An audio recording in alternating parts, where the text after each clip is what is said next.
Wisebot said. Checkmark live online under the game Pal World. The uptime begins.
Yo, what up, guys? Welcome back to another episode of Teeth Daggers. Today, we're getting straight into Pal World. We're gonna do something obnoxious. We're gonna join an online world, 32 players plus, and we're gonna get straight to business, building the very tallest, most obnoxious tower we can build. Basically, right when you log in. This time it's going to be a little different. We failed in the past before because we tried to go to a really hard, crazy place to do it. Now we're just going to build it in a place that everybody can see it. So that being said, guys, let's get right into this nightcap Pal World. Hell yeah, guys. Make sure you have your water, your snacks, your green, and your caffeine for today's episode of Teeth Dagger Stream. So, let's get right into it.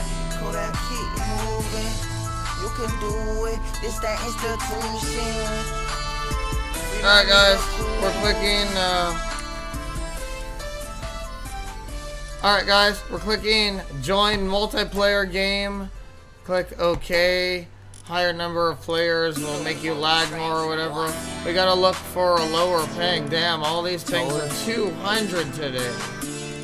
Oh no, what a day to do this, huh? Jeez.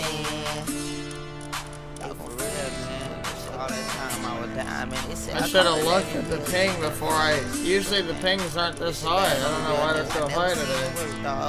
Oh no.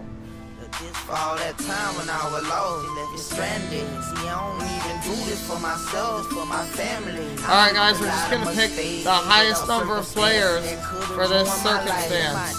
0050. Feel free to join official NA server 0050. Let's go.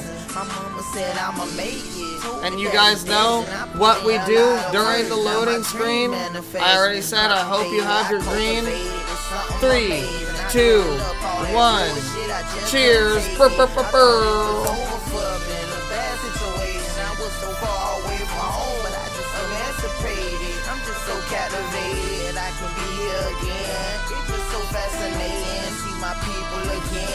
Hell yeah, guys. So, like I said, if you guys are just joining now, we're going to be building the very tallest world we can in Pal World. This was inside of me. Y'all a bit part of me. I'm sorry for leaving y'all.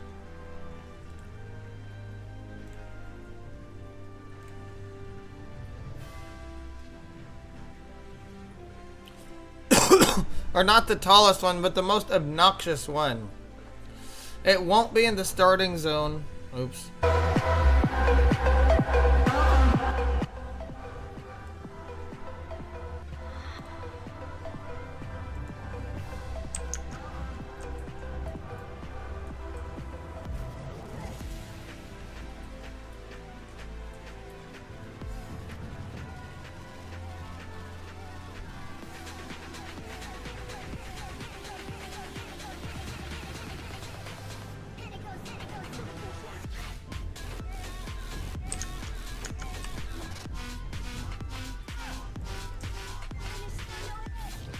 Oh no, don't tell me Pal World's not gonna work right when I'm doing this. Alright guys, now's the time to load up your second goals, because this is a nightcap / Pal World stream. And right now Pal World's not cooperating, so we can only make it a little bit more fun of a stream. Get a little more zoned into the world. I'm grabbing my second bowl. The ping on Pal World is ridiculous right now.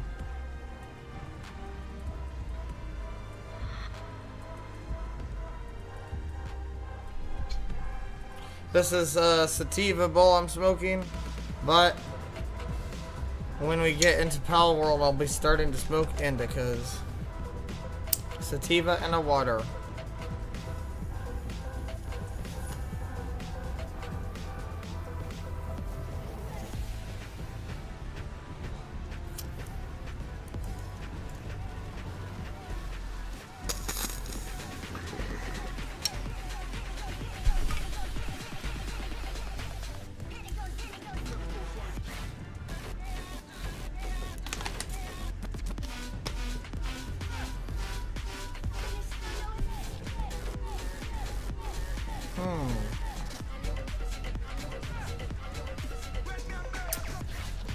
I think I gotta reload Pal World.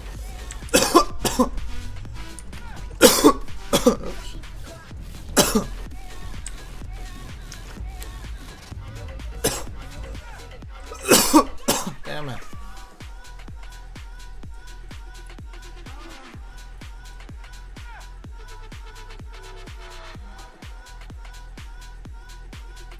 Alright, gonna reload Pal World, give it one more try, yo.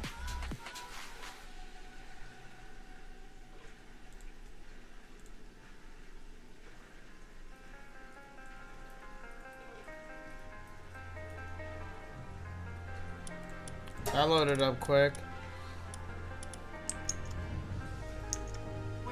Alright, I'm just gonna do this part. I'm not gonna pretend like I'm starting to stream again. I'm just gonna fucking do this part. Oh well. Yo, what up guys? Welcome back to another episode of Teeth Daggers. Today we are going to join Pal World Online PvP, but we're gonna be doing something interesting to add a little twist. I'm a small streamer. I need to get my name out there. So what we're gonna be doing is joining a highly populated world and building the most obnoxious base with a guild name representing the stream.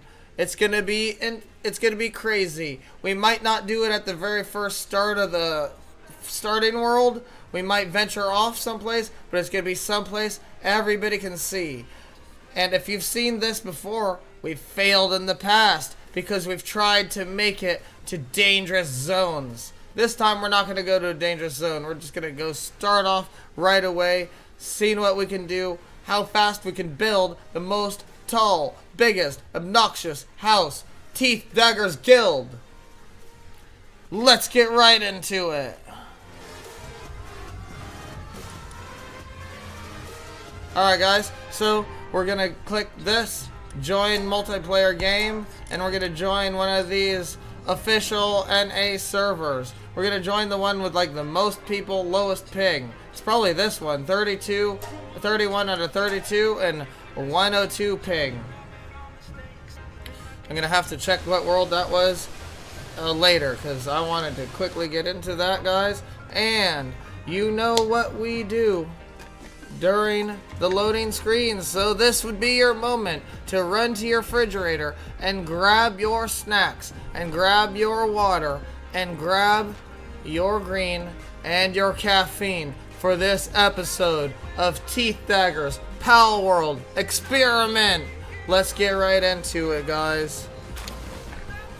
And also, if you're here for the nightcap, we are doing a nightcap. Don't worry. We just gotta wait about a minute into the stream, and we can start the nightcap sessions, which is perfect. I hear myself loading into the game right now. I think it's just taking a long time because all the players are loading into the game. I think probably because everybody might have had a malfunction in Palworld. Alright, here we go, guys. Now we're just going to make our name Teeth Daggers dash TWITCH Twitch. Teeth Daggers dash Twitch. And then we're gonna make our guild name too. The same thing. We're gonna go to body. We're gonna make this type 2. Skin color, we're gonna make it green. We're gonna add darkness to it, so it doesn't look like yellowish green. There, that looks a little better. Then we're gonna add a face. We're gonna do face. We're gonna do the stoner face, the squinty eye face. We're gonna hair. Let's do the one that looks like it has a weed leaf in front. Let's change the color of the hair to dark green. Darker. Ooh, yuck. Dark green like that. There, that looks like a weed nug. That's what we're after. And voice. Final thing. Make it a man voice. Start the game. Let's get right into this. We're going to be building the most obnoxious tower. And guys, you know what we do during the load screen? 3, 2, 1. Cheers. Burr, burr, burr, burr, burr.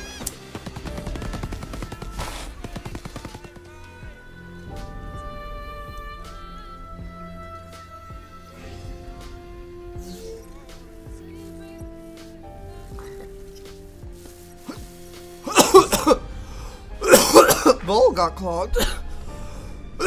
Whatever.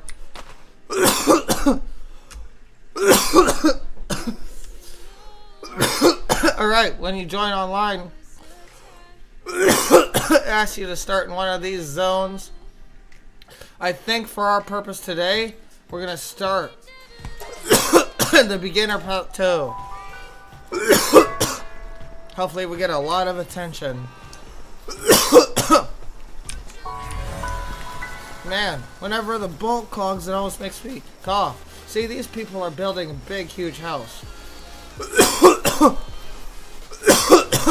We're gonna show them. Whoa, this person looks like they copy me. You guys have seen my streams. That's what I've been doing. It seems like they have the idea to build the biggest annoying house. I'm gonna show them the truth.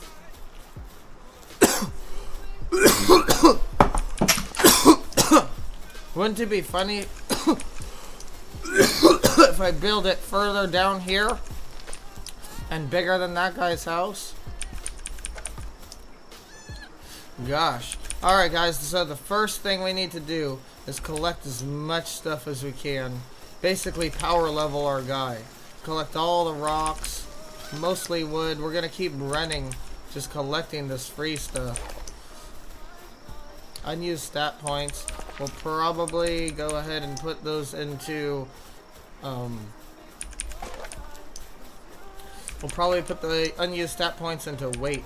Because what we're going to do is we're going to travel to our destination and collect everything on the way there. Because I don't want to do it right in the starting zone. I'll do it. I've always wanted to do it in a really hard zone. We're not going to do that this day. But what I'm talking about doing, if you're just tuning in now, is I'm going to be building the most obnoxious structure I can build on this 31 out of 32 player online game as by way of clickbaiting in Palworld. And we're gonna try to basically go straight up. That guy looks like he's seen my streams before because he builds the same way I do. Man, I didn't mean to fall straight down. Ouch. And I've never seen anybody build like that before. But it is what it is, yo. How unfortunate that we got into a game where they've seen that strategy. Oh, look. What are the Depressos doing awake? Oh no, we're being attacked by a Depresso already. And we have no Pokemon. That's alright. We're going to keep collecting. And we're not going to stop to build. We're just going to go to a tall mountain for everybody to see our super obnoxious structure. We already made it to the second teleporting spot. What we really need to do is take out more sheep. We need more sheep stuff. But we haven't even made a Pokeball or anything yet. Which means we're not even power leveling really. We need to make Pokeballs. We need to make everything. And we need to get these wool for, level 4. I don't know if I'll be able to take on a level 4 without having a Pokemon. We're starting to get too deep in the game here. We might have to go back and, well, we're not going to do that. It's always progression. We're always going to be doing progression. So, we're not going to go back. We're just going to have to stop here, catch a Pokemon. It is what it is. The wool Pokemon are probably the best ones to catch anyway. Especially if they could help me build. Building Pokemon would be the best. But I see some wool Pokemon right here. Oh, you need to build a Pokeball. So, technology. Learn Pal Sphere, Pal Box, wooden chest, freaking wood set, campfire, I guess, the old bow and arrows. We'll learn it all if we can, and cloth. Those are going to be the most important ones. Probably, maybe even repair bench. Alright, F. Then, let's make a club then.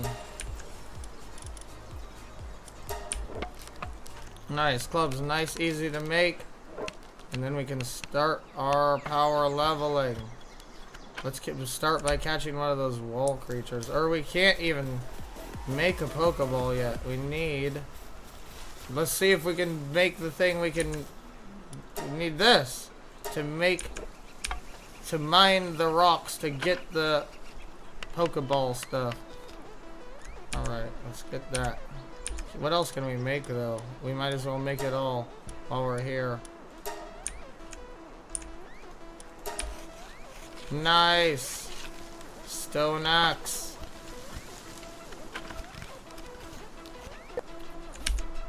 Alright. Now, we could even make this. Hell yeah. Alright, now we're basically all set. We can make we'll make the cloth later. We have everything we need to keep farming at night and keep on going, keep the mission going. We're just gonna go to a big tall hill. Big tall hill around here. But first we need pal balls. Or whatever. Pal spheres.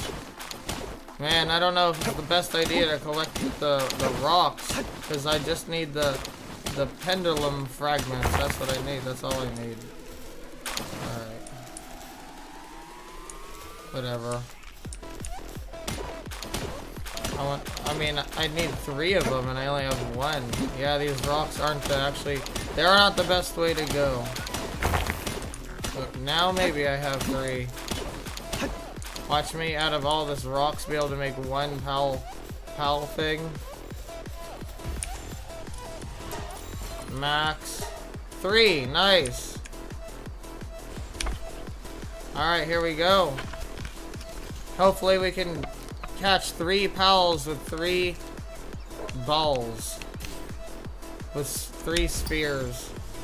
Alright, let's go.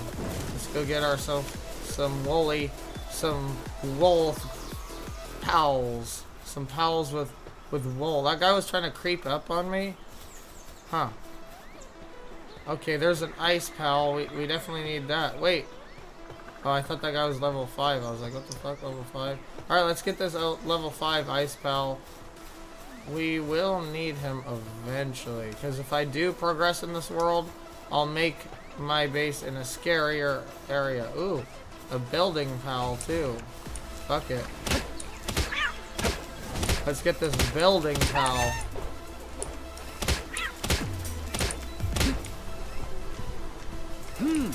Nice, got the building pal. Oh no, he has a friend. Ah, get away from me. There, we'll catch his friend too. Ow. Ow, bitch. Jeez, that was a lot of damage.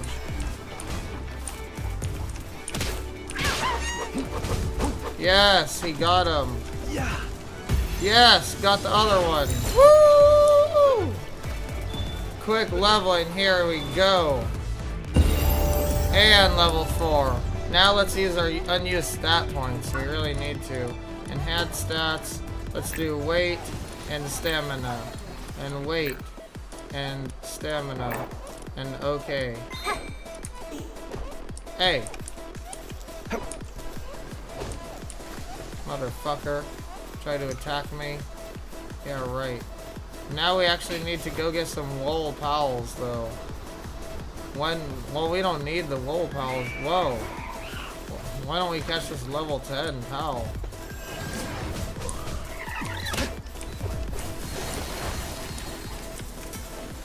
Nice. Can we do it? What if we get all lucky and catch that level 10? Oh, of course not. Shoot. Oh well. I'll try to beat it up.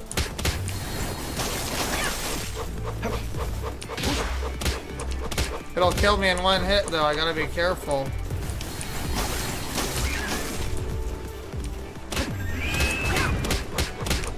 Scary. I think I almost died.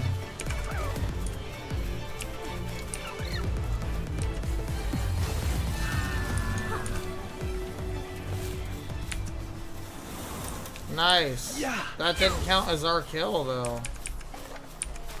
Huh, we still got stuff for it though. Okay. I don't know if that helped this level. I don't think so. That's lame. Okay, whatever.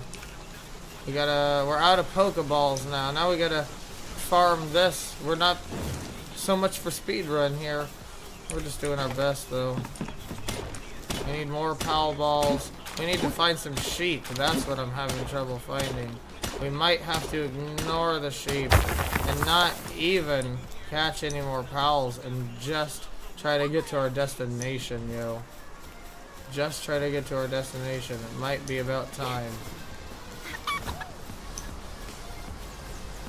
But we need more sheep. We definitely need it.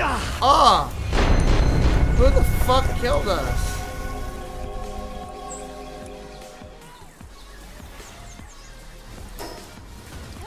How the fuck did we die? That was lame. Jesus, man.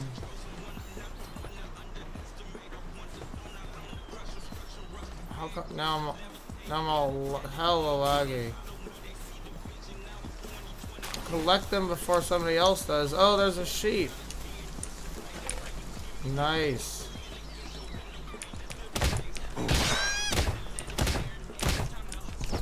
Too bad I don't have Pal Balls. When they get knocked out, you have to wait for them to teleport. Ah, It hit me. Come on, sheep, just give me your wool.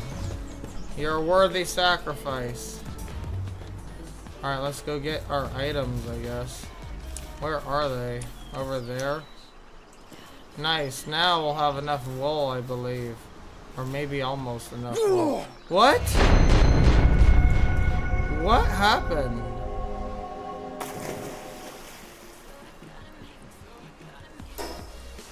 Huh. Now we gotta go get both our bodies. What? What happened?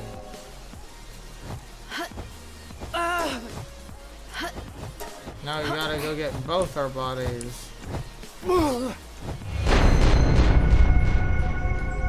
Huh. I guess somebody's glitching the game. Well, that happens a lot here in online Pal World. Can we go down now? Oh, nice, we can. Okay. Annoying. Because I'm fucking trying to speed run this shit. I guess I better go build my... Ah. Ow.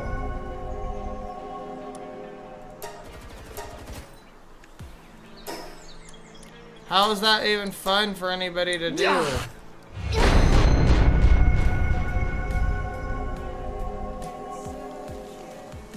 Jesus.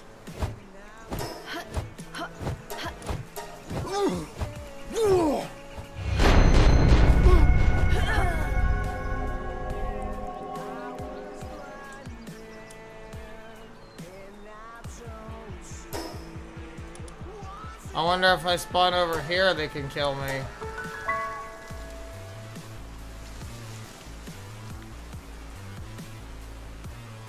The kill probably doesn't work over here. Let's check it out, guys. Nice, it didn't. Okay, I guess everybody figured that out, or a lot of people did. Alright, well, here we go. I guess we're gonna have to, like, start the plan all over again. But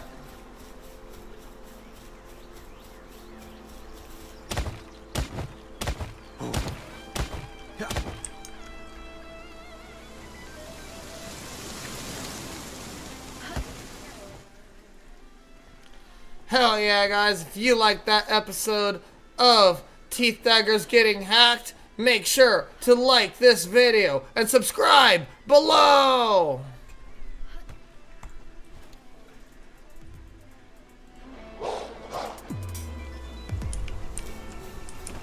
Stay Puffy 42069 said, "You." Yo, Stay Puffy, what up, bro? Welcome to the motherfucking stream.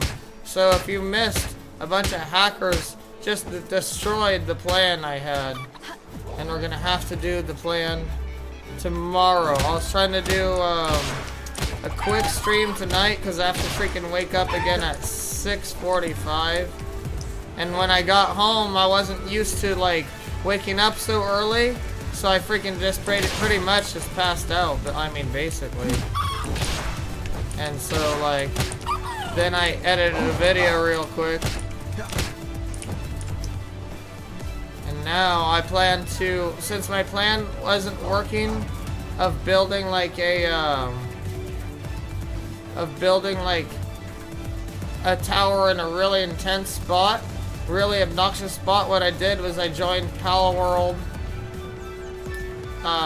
like online with the most players, least amount of ping, and I was just gonna build a really obnoxious place in the starting zone, but then a hacker was killing everybody in the starting zone over and over again. So I came here and tested to see if we could come to this zone. We can, which is why there's like a lot of people here. Are these syndicate thugs like just AFK? Oh, they were. Oh shit. I shouldn't have bothered them. Oh my god. Oh well, fuck. My guy doesn't have anything, I don't think. I guess I should just dip. But yeah, that's all I was trying to do for the short little stream. Man, I started in a really strong area. They can't shoot me off this cliff. I guess I might still have a little time to try it. But it's just annoying trying it over and over again. I mean, I guess we can. Fuck these syndicate thugs.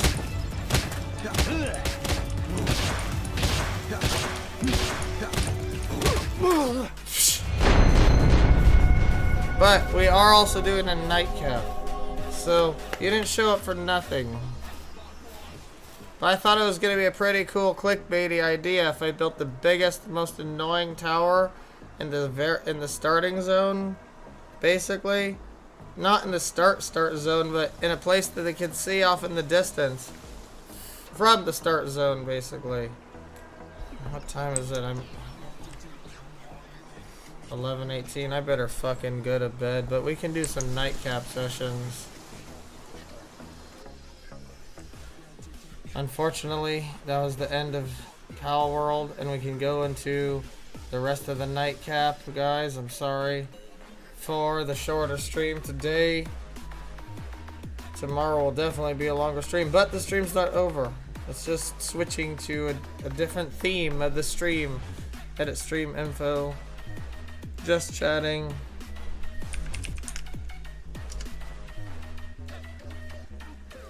Done, and then change the name real quick, update titles.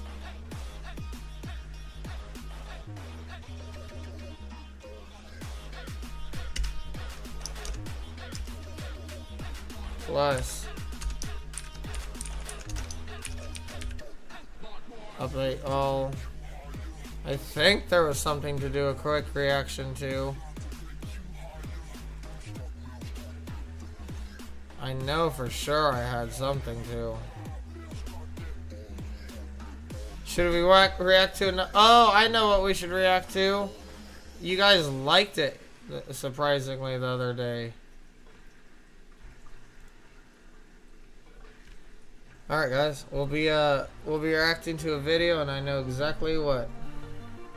But it's gonna be a sluggish reaction because we're gonna be smoking some indica for the nightcap. And this indica is the thing that made me fall asleep after work basically today, which is why I couldn't get straight to streaming. Well, I had to edit videos, to be honest, too. But I was editing the video so lazily because I was tired from this weed that I'm smoking and from waking up so early and going to bed really late. Wisebot said, "Star new category. Just chatting star new status. Look at this. Plus nightcap." We'll watch that chapter again. We'll watch this one. I know it says I already watched it, but I didn't. I don't know why it says I watched it. Maybe it was playing while I was asleep or something. But that's what we'll watch. When police riot. Here.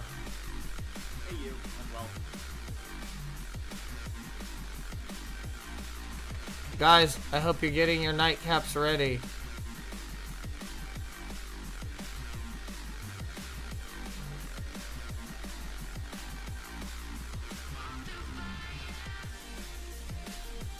Man, it's a 30-minute video though. We might not be able to finish the reaction to it.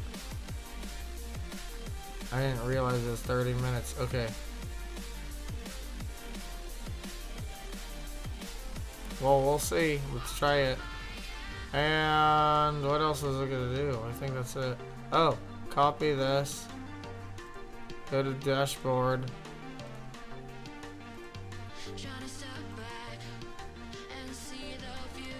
Control V it. Guys, get your nightcaps ready. You know what we're about to do. Update all. There.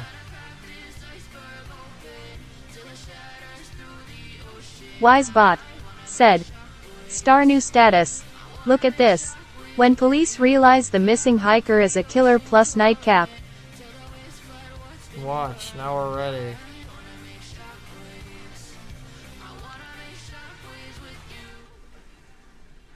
Starting recording in 2, 3, 2, 1, 0. Yo, what up, guys? Welcome back to another episode of Teeth Daggers. Today, we're going to be analyzing, or mostly actually reacting to this video, when police realize the missing hitchhiker is a killer by That Chapter. This guy is one of those mystery guys, so let's get right into the mystery.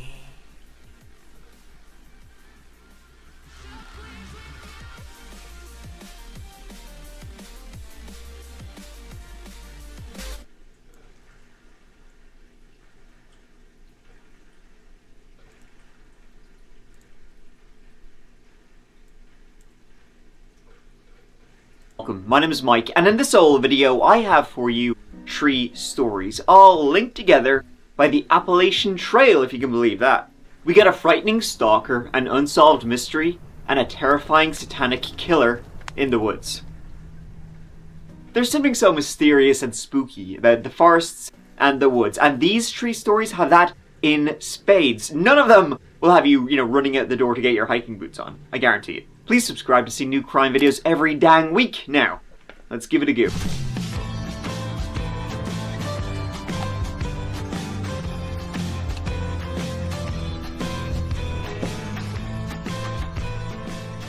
In May 2019, 4 hikers were going along the Appalachian Trail.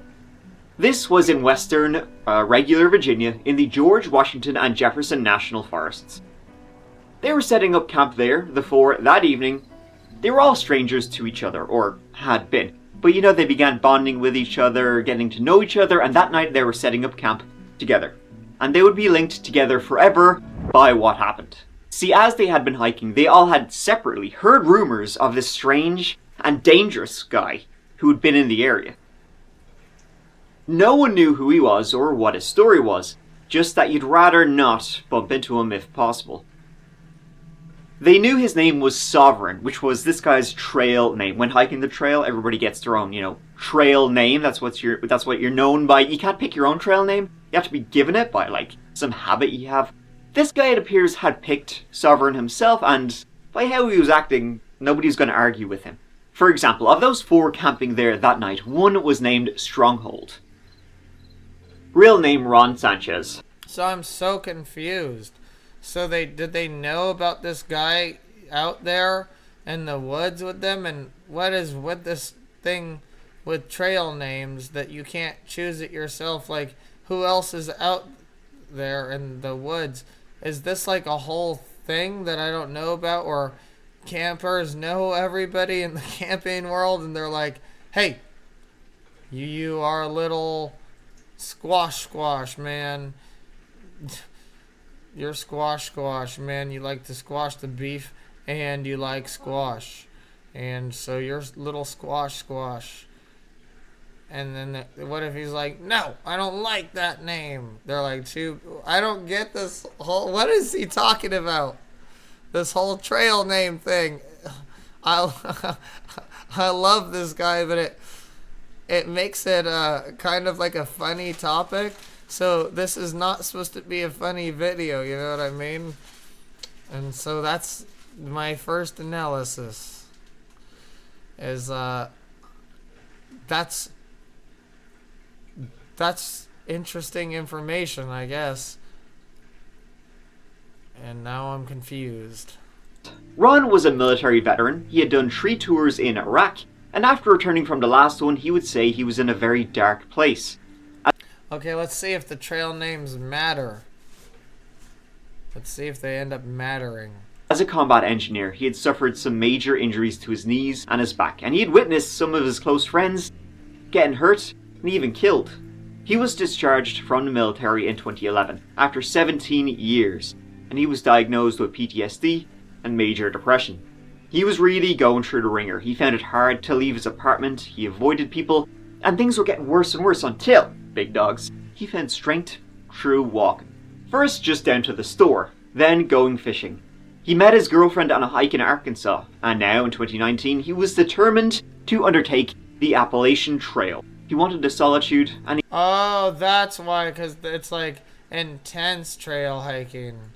Oh, so it is. Oh, I get it. So it's like there's events where it's like big, like 3-day hikes across the Appalachian Mountains. And I get why they would have actually trail names and stuff.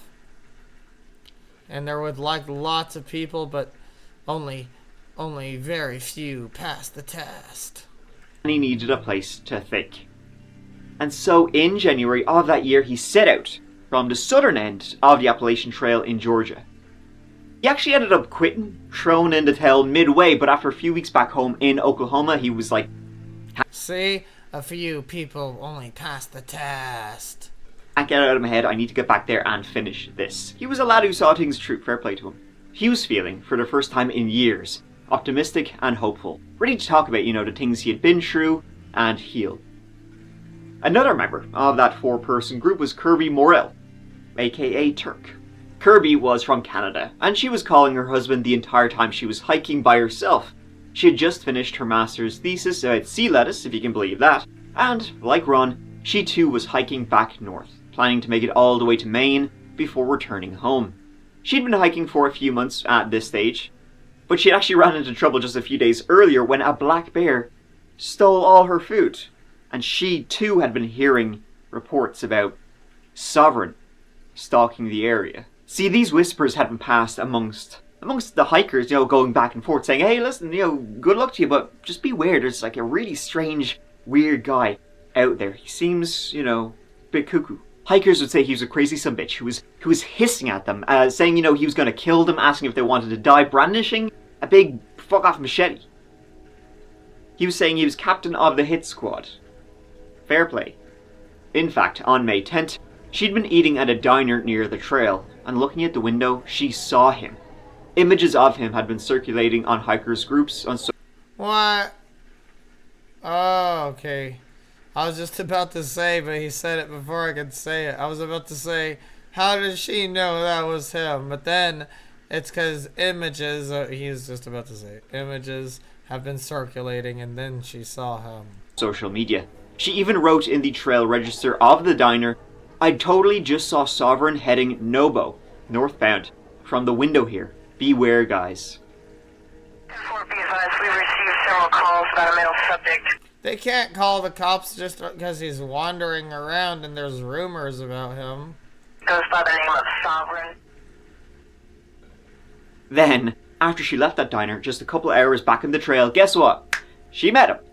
He was there with his dog, and Kirby, or Turk as her trail name was. She would say she went full Canadian. She was just like the nicest person ever. She was showering him with compliments, just saying, oh, you're just great, that, all that kind of stuff. Just making sure he, doesn't have any excuse to lose the rag. They parted ways, and then later Kirby bumped into Ron. They started hiking together, and they met up with two other hikers. They decided to all camp together. They're sitting there shooting the shit, telling good ones. And then, who stumbles into their camp but Sovereign? Yeah, so they all did know that there was this creepy guy there, and they all still went hiking. What the hell? He himself decided to camp nearby. He put dental floss all up around his camp. He was leaving his shit all over the place, and he was just there with his guitar, singing, acting, they would say, extremely unstable.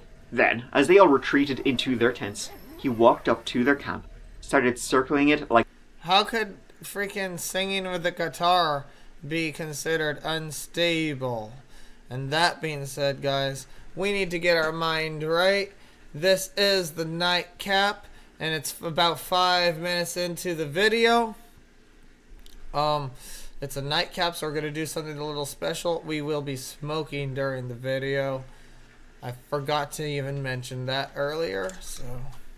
Here we go. The first bowl starts now. Like a shark, threatening to pour gasoline over their tents and burn them alive. It was around midnight with Sovereign Oh, that's the crazy part. Not the singing with the guitar part, though. What the hell?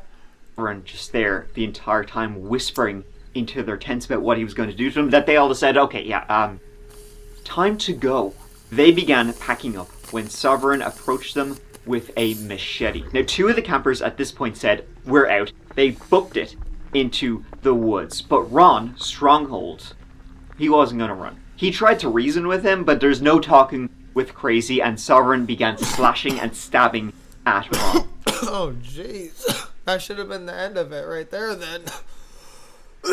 Where's the twist in this? 6 minutes in, mystery solved. Kirby was watching this horrified by what Sovereign was doing to Ron. She then booked it herself. She began sprinting through the woods, but as she was running, she could hear Sovereign chasing her, getting closer and closer, and eventually Kirby decided she couldn't run anymore. She turned around to face him. She put her hands up to surrender when he jumped on top of her with the machete. Sovereign's real name was James Jordan. James grew up on Cape Cod in a very poor area. His dad died of an overdose when he was just 6 years old, and his mom was a heavy drinker. He had mental health issues from Jump Street, and crime was always a part of his life. He refused counseling, he would steal, he would destroy. He went between Vermont and Cape Cod, selling drugs, and eventually began hitching further afield, sleeping in the woods. Though the arrests were never far away, usually related to his mental health, walking down the road naked, that kind of stuff. Eventually, he ended up on the trail. He, in fact, had been arrested 2 weeks before this incident, after hikers reported the threats he was making. Police confiscated a 17-inch knife and charged him with drug and alcohol offenses, but he was released on probation after a week. He goes by the name Sovereign on the trail. A report said he was slurring his words, carrying drugs, and also a 20-inch knife. And he went back to the trail. A Facebook post just a few days before the incident shows he was not in great form. Just got free from my 7 years, got being scrambled. I'm the king of the Get 'em squad. I got a clear hall pass, 7 hammers, Jay Gutter just touched down and got home. We were free and we're going to release every POW they took from my state. Bid homies, okay, it just keeps going on and on and on. Yeah, that's intense. I don't even know it. This, my homie Psychic Team. Homie, I was for you. Tribute and took the tears and scars. Mine will never touch anyone. These grind. Oh, he's rapping. This guy just doesn't get that he's rapping. I get it though, and he's just not good at organizing his rap. I got free from my 7 years. I got free from my 7 years. Period. Got being scrambled. I'm taking the king of them. Period. And he's just not the best rapping. And I got clear. Period. Hall pass 7 years, or I guess hall pass 7 hammers.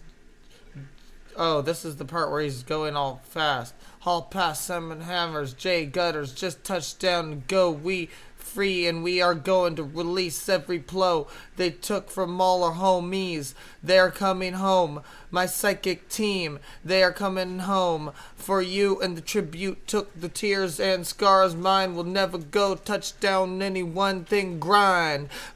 See, never mind and grind. And see, he has the rhymes. He's just not good at organizing his song.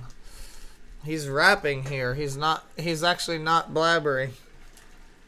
He's rapping. He's like freestyle rapping, but he just wrote it down. And he thinks he's profound.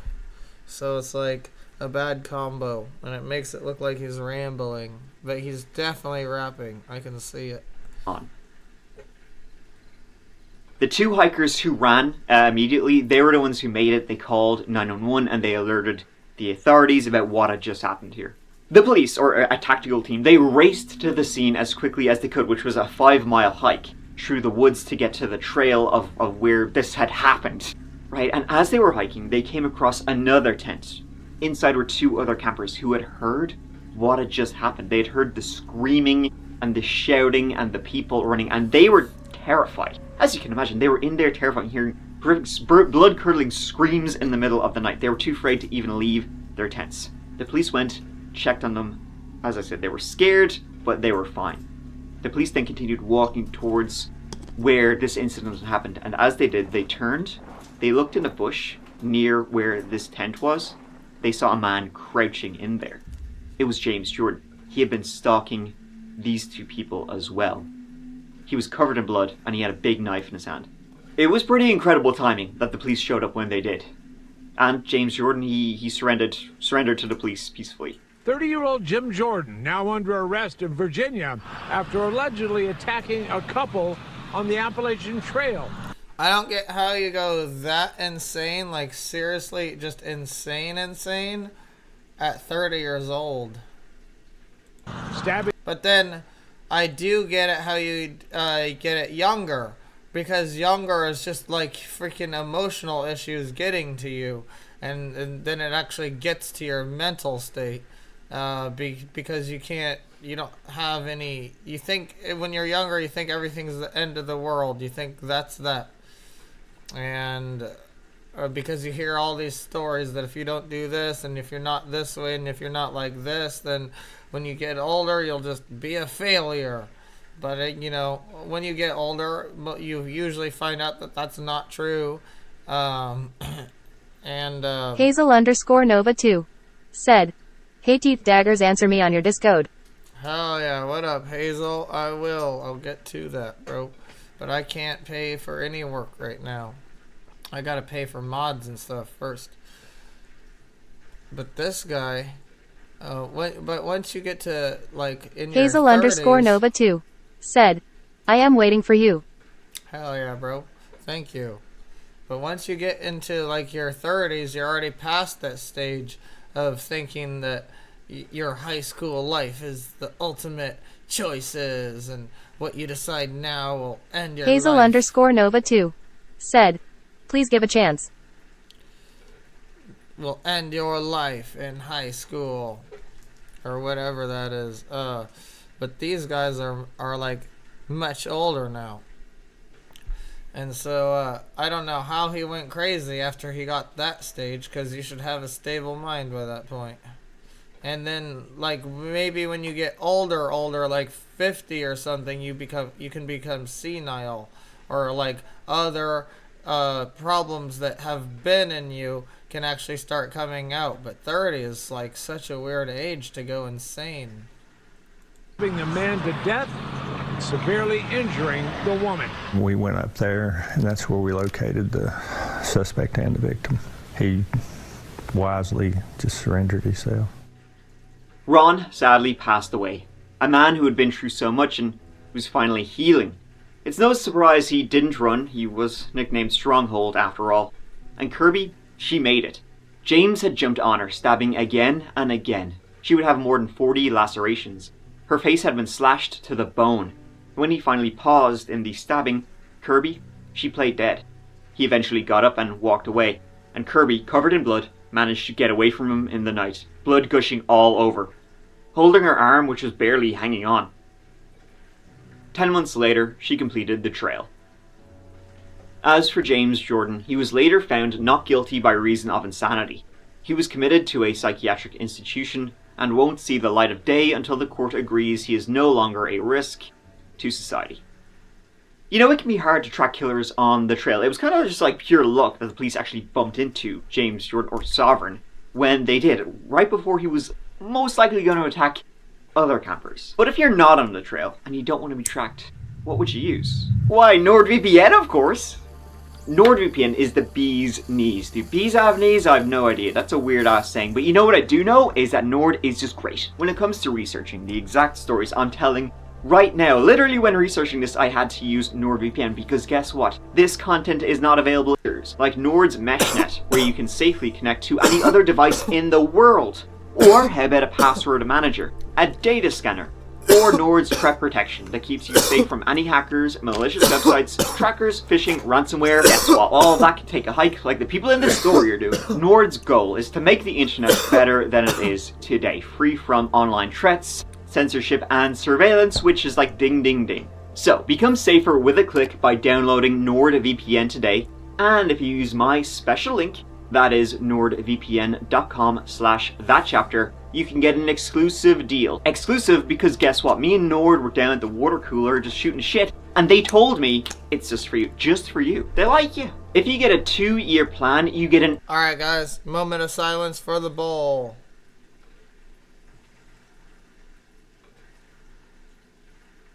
Thank you. Now let's skip the commercial. extra 4 months for free on top. And it's top. Thank you so much to NordVPN for supporting that chapter. Now let's take a hike. Literally with our next story. On the morning of August 12th, 2011, a group of hikers were walking through, hiking, through the exact same forest Sovereign was. Yes, the George Washington and Jefferson National Forests. This was a fair bit away from that incident, but this would be no less shocking. See, a few miles into their trek, they stumbled across something half buried in the dirt. They noticed at first by the smell. The smell of decaying flesh. Getting closer, they saw what looked like a person, half buried in the undergrowth and the dirt. They called the police. It was determined to be the body of an adult male, and the medical examiner would later identify the body being that of Scott Lilly, 30 years of age, from South Bend, Indiana. They were able to determine he had been dead for about 12 days, give or take, by the time his half-buried body was found by the hikers. It would also be determined that Scott had been murdered. Asphyxiation by suffocation would be listed as the cause of death. Scott was not an experienced hiker at all. He had started the trail about 2 months before his body was discovered. Stonewall was his trail name. Likely so. How can you have a trail name and like do these trails that are like so intense that you get a trail name and then you're not an experienced hiker? What the hell? And then also, how was that sitting there for so long without an animal eating it? Is there just no animals there? I mean, I'm just trying to think about why the criminal like did this, or like how or why, and what was his thoughts. So, as Scott was a Civil War aficionado, mad for it he was, and so he was named after Stonewall Jackson, a commander of the Confederates. He'd been going south, wasn't intending to do the entire trail. From Maryland to the end of the trail in Georgia was as far as he wanted to go, but he never made it. He had been there alone, and last he had been seen was on July 31st, near a mountain called The Priest, about 16 miles from where his body was found. For Scott, this had been a journey of self-discovery, and also to visit some areas of importance during the war. But he ran into someone along the way while he was out there alone. When his mom last spoke to him on the phone, she would say he was so happy. She would say he was the happiest she'd ever heard from him in his life. He was loving it. A lot of Scott's items were missing. A backpack, shoes, a trail handbook. None were found, but maybe had been buried or hidden by the killer. Perhaps his body had been buried better, but scavenging animals dug it up and then he was found. So his cause of death, right, was asphyxiation by suffocation, not asphyxiation by strangulation, which means suffocation. Somebody was holding their hand over his nose and mouth. He couldn't breathe. He wasn't strangled. This is even a more slower way to kill someone.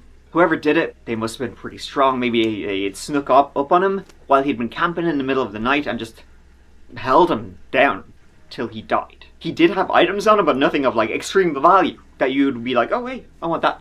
Just some regular ass clothing, hiking stuff. He wasn't carrying gold bars or anything out there. He was known as a quiet, nice guy. As his body was found on federal land, the FBI took over the investigation from the start. And guess what? It's still kind of at the start. Dozens and dozens of interviews were performed. A $10,000 reward was offered for information leading to an arrest, but still the case remains unsolved. The FBI has said they are looking for these people in relation to the murder. All trail names: Mr. Coffee, White Wolf, Papa Smurf, Combat Gizmo, and Space Cadet. Why those people? And if they have code names, who the fuck are gonna know them besides the people who know those code names? The FBI is not doing a very good job researching. And the killer of Scott Lilly is still out there. In May 2008, 2 men were on a fishing trip in the, you guessed it, George Washington and Jefferson National Forests. I didn't even intentionally plan for all these stories to take place there. They just do. As I said at the start, I won't be running out the door to go there. That was Scott Johnston and Sean Farmer. They were chilling, having a good time, looking for a biggin. They both had been to this area many times. They were the two best friends. It was their alone time, just the lads. And so they were there, gonna spend a few days there doing their thing, when, on May 6th, 2008, Scott Johnston, who's out fishing, Sean was back at the camp. A man, a hiker, just happened to stumble across Scott. Said, how are you? Hiker asked if he could join him. This hiker gave his name as Ricky Williams, and he was sort of interesting looking. He was described as gaunt, scraggly kind of looking. He looked like he'd been out, in the wild for a few days at this point. He was kind of like looking like shit. But he had a brand new expensive jacket on, brand new boots on. Scott and Sean felt odd about him. He seemed kind of weird. In fact, one of their thoughts was he's like some alcoholic who's been kicked out of his house. But they were like, they took pity on him. They're like, here, come on. Come back to ours, you can chow down. Later that evening, the three men were back at camp. Sean, Scott, and Ricky. And they were gobbling down some trout, listening to some music and chilling. It was late. The moon had risen when Ricky said, thanks so much for the meal. I'm going to head back to my own camp. He left Sean and Scott there, disappearing into the growing darkness around them. It was then a gunshot rang out, and Sean Farmer was shot in the face. Scott ran for the trees as soon as he realized he had heard a gunshot, and as he did, he realized that he had been shot in the neck. Sean was shot again, this time in the chest, and he somehow managed to stumble to the nearest car, which was Scott's car. But he was silently followed the entire time by Ricky pointing the gun at him. Sean made it into his car and began driving, and Scott ran towards the road to meet the car. As he did, he was shot again in the back. He managed to stumble onto the road. What was he gonna do about the guy in the car? The guy in the car was immediately gonna be like, that guy got that guy. And you know how I know it? Because freaking all the murderer is out in the story already. No mystery in this one. And guys, what do you think about these stories with no mystery? I personally still think they're kind of interesting. But the other one was cooler when it had like a double twist in it. So what do you guys think? Is this one cooler as just a creepy story, making you afraid of the woods? Let me know in comments below. Stopped and he got in, and they both drove completely covered in blood and losing consciousness. See, as they had been eating and having a good time with Ricky, they had no idea that 27 years earlier and less than a mile away, this Ricky had brutally murdered two people. Ricky's real name was Randall Smith. Randall Lee Smith was born in 1953, growing up in Pearisburg, Virginia, raised by a mother who was seemingly a bit of an oddball. She never spoke with neighbors, dressed Randall in girls' clothing for some reason. Randall grew up a loner. Gee, wonder why.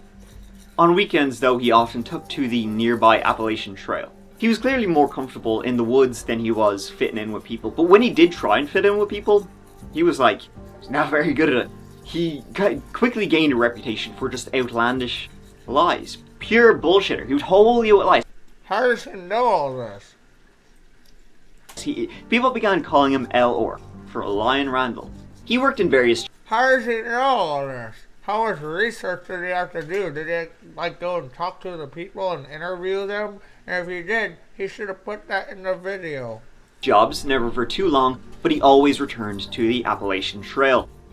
It was in 1981 that two hikers were on the trail near Pearisburg. In May, two 27-year-old social workers from Maine, Susan Ramsey and Robert Manford, decided to do the hike in an effort to raise money for a mental health charity. As Susan and Robert were going on to hike, they just happened to bump into another hiker, a female hiker, and the three of them were going along for a bit, having a great old time, when they had to split up. They told this other hiker, we'll meet you at this area up the trail. But Robert and Susan, they never showed. This other hiker got worried, scared about them, contacted the authorities to report them missing. Police went out on the trail and began asking others, hey, have you seen these two people? Most said no, except for one hiker who told the police they'd seen the pair near Wapiti Shelter, a little log structure. And they were with, this hiker said, quote, a strange-looking man. So the police, they kept searching. They went to a nearby country store where, hikers would stock up, and they were asking again, hey, if anybody, these two hikers are missing, anybody know who they are? Or where they are? An employee told the police, oh yeah, there's a guy going around saying, yeah, he's heard about these two missing hikers, and he knows exactly what had happened to them. They said his name was Lion Randall. But I mean, if his name is Lion Randall, does he really? More. Sorry guys, sorry about that. But yeah, I guess this guy just killed these two people in the past, and he got out of jail. That's what I'm guessing happened. That's why I left. I'm probably, well, let's see if I'm wrong. A little log structure. And they were with, this hiker said, quote, a strange-looking man. So the police, they kept searching. They went to a nearby country store where, hikers would stock up, and they were asking again, hey, if anybody, these two hikers are missing, anybody know who they are? Or where they are? An employee told the police, oh yeah, there's a guy going around saying, yeah, he's heard about these two missing hikers, and he knows exactly what had happened to them. They said his name was Lion Randall. But I mean, if his name is Lion Randall, does he really? More hikers would come forward saying that they'd seen Susan and Robert with a man acting, again, quote, eerie. And so they went to Wapiti Shelter, and they found no sign of them there. They hadn't been seen in almost 2 weeks by now. It was then they noticed something on the ground, between the floorboards. It looked like a substance. It was blood. Yeah, so that Randall guy killed those guys. Were dragged out of the shelter and then buried in their sleeping bags. They had been attacked while they slept. It was bloody fingerprints on a book they found at the crime scene that led them to Randall Smith. In a previous job, he had to give the old. When they went to his home in Pearsburg, they found it empty. But in his home, they found a note which said, I have been kidnapped by these two killers, and he was going to be killed. It seemed like Randall probably knew the police were going to find him, and so he had left this note in his house to make it look like he also was a victim. Why not? He was on the run for about a month before police found him at a motel. Randall claimed to have amnesia, didn't know where or even who he was. He looked like he'd been on the trail the entire time. How they really nailed him was that Randall, when they got him and arrested him, Randall was covered in like bug bites and rashes from living out rough on the trail, and so they brought him to a hospital to get this treated. Randall had to sign his name. He signed it, Randall Lee Smith. Got him. Randall got a plea bargain. He pled guilty to 2 counts of second-degree murder, and he was sentenced to 30 years. Randall ended up serving 15 years before he was paroled. Model inmate, apparently. What? 15 years for murder? And so that's why he was able to go out and do the same thing again? Jesus, man. Apparently. And when he got out, he did odd jobs around the place. Still lying Randall, though. He lied about his past. Lied about having a girlfriend, that old one, and his work. He'd whole you with lies. The lies were just endless for old Randall. In fact, even to this day, not a lot of people really know anything about him because you can't tell what's bullshit and what's real. He was pretty reclusive, but he still returned to the trail.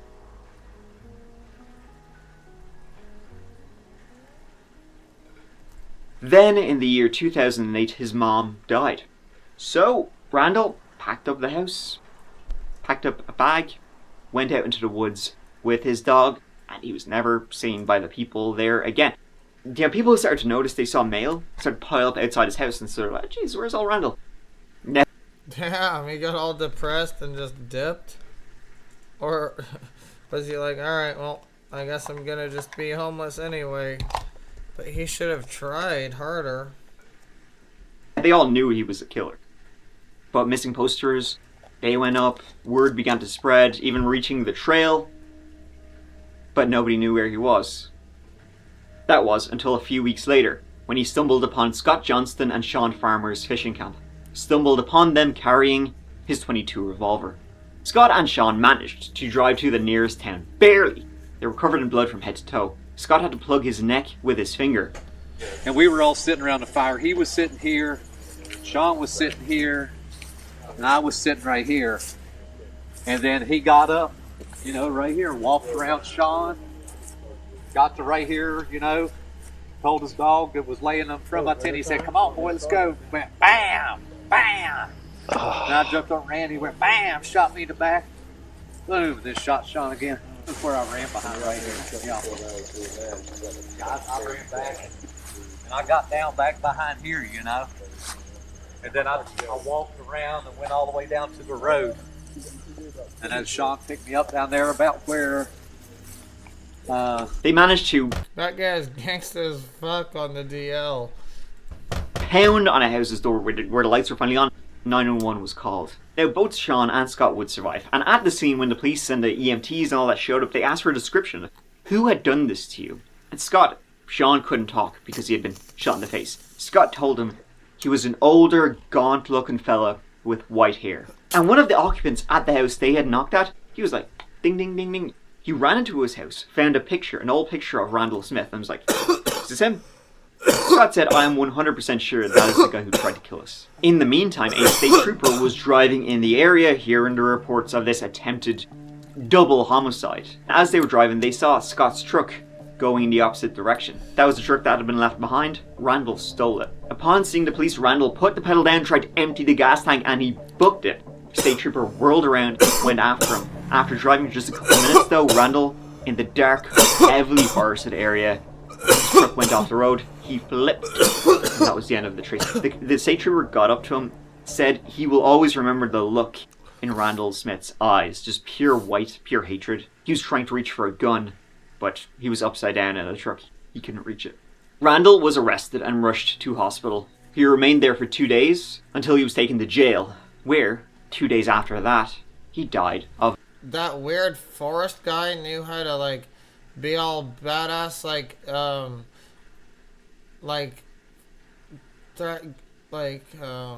what's that movie? Fast and the Furious in a truck, even though he was a forest creature? Of natural causes. What actually killed Randall is unknown. It was just listed as natural causes, but it's believed to have been related to the crash. So the Appalachian Trail killer was dead. But the police, they eventually found his stash in the mountains because he'd been there for months after leaving home. They actually stumbled across his stash because they were alerted to it by 2 other hikers who had heard him screaming and shouting after he failed to kill Scott and Sean. I guess he knew they were gonna get away.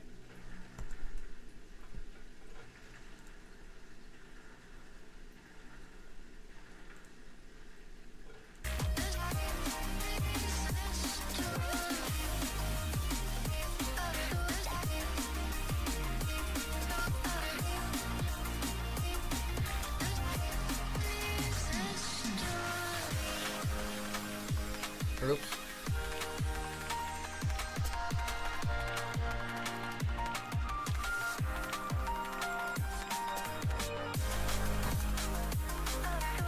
Starting soon.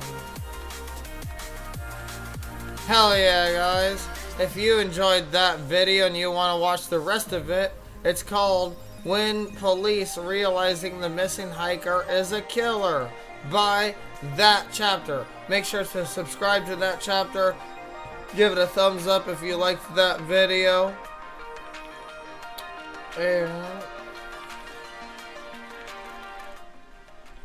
And if you liked my video analysis, make sure to subscribe below. There. And that being said, guys, hell yeah. Thank you for joining this episode of Teeth Daggers Nightcap. I'll see you guys next time on Teeth Daggers Nightcap.